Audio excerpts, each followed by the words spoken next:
देवराज्यसेव्यमानपावनाग्रिपङ्कजम् व्यालयज्ञसूत्रमिन्दुशेखरं कृपाकरं नारदादियोगिवृन्दवन्दितं दिगम्बरं काशिकापुरादिनाथ कालभैरवं भजे।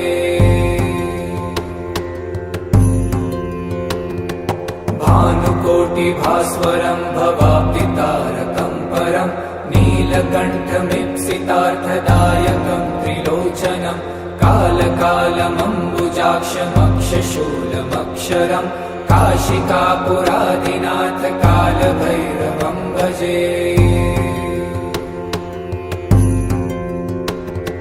शूलटङ्कपाशदण्डपाणिमादिकारणं श्याम